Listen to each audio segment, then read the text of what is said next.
Big boss season 9 లో మరో weekend వచ్చింది. ఇక వీకెండ్ వచ్చిన నాగార్జున హౌస్ లో ఉన్న కంటెస్టెంట్స్ తో మాట్లాడుతూ ఆ తర్వాత ఇమాన్యుయల్ దగ్గరికి వచ్చి ఆగారు.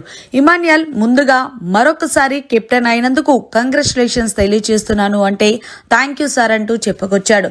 సరే ఇమ్ము, నాకు అర్థం కాలేదు, నువ్వు కెప్టెన్ అవ్వాలని అనుకోలేదు కదా, మరి లాస్ట్ టైంకి వచ్చినప్పటికీ దివ్య, నువ్వు అలాగే సుమన్ మీరు ముగ్గురు మాట్లాడుకున్నారు కదా కెప్టెన్ అవ్వాలి అని అంటే, అవును సార్ అప్పటి వరకు నేను అనుకోలేదు, కానీ ఏదైతే బిగ్ బాస్ సపోర్టింగ్ టాస్క్ పెడతాడో అప్పుడు ఫిక్స్ అయ్యాను. ఎందుకంటే హౌస్ లో ఉన్న వాళ్ళు నాకు చాలా మంది సపోర్ట్ చేస్తారు కదా, సో అందుకే అంటే ఓహో అందుకు ఫిక్స్ అయ్యావా, కానీ ఏది ఏమైనప్పటికీ కూడా నువ్వు ఏదైతే ఈ వారం బిగ్ బాస్ పెట్టిన టాస్కులు ఆడావో అవన్నీ కూడా సూపర్ ఆడావంటూ చప్పట్లు కొట్టారు వీకెండ్ నాగార్జున.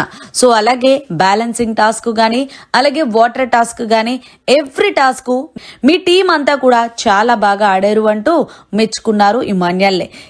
ఇందులో భాగంగానే ఇమాన్యుయల్ ఏది ఏమైనా సరే నువ్వు టాస్క్లు అనగానే 100% ఎఫెక్ట్ పెట్టి గేమ్ భలే ఆడుతావబ్బా, కానీ నువ్వు ఆల్రెడీ కెప్టెన్ అయ్యావు కదా, మరి నీ ఫ్రెండ్ తనుజాకి ఇవ్వాల్సింది కదా అంటే, సార్ యాక్చువల్గా నేను తనుజాకే సపోర్ట్ చేద్దామని అనుకున్నాను, కానీ ఏంటైంది అంటే గనక ఆల్రెడీ కెప్టెన్ అయినా సరే నాకు ఇంకొకసారి కెప్టెన్ అవ్వాలని అనిపించింది, దానికి తోడు నా లక్కు సహకరించింది, హౌస్ లో ఉన్న వాళ్ళందరూ కూడా సపోర్ట్ చేయడం, ముఖ్యంగా దివ్య సార్.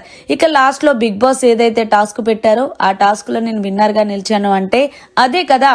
ఏది ఏమైనప్పటికీ టాస్కులు అనగానే చాలా బాగా గేమ్ ఆడుతావు, అలాగే ఎంటర్టైన్మెంట్ పరంగా కూడా నువ్వు చాలా బాగా గేమ్ ఆడుతున్నావు, సో ఇలానే గేమ్ ఆడు అంటూ ఇమాన్యుయల్కి వీకెండ్ వచ్చిన నాగార్జున మంచి బూస్టప్ ఇచ్చే మాటలు మాట్లాడారు. సో ఫైనల్ గా వీకెండ్ వచ్చిన నాగార్జున ఇమాన్యుయల్ పై చేసిన మాటలు ఎలా ఉన్నాయనేది కమెంట్ చేయండి. మరిన్ని లేటెస్ట్ లైవ్ అప్డేట్స్ కోసం చూస్తూనే ఉండండి మీడియా కార్నర్.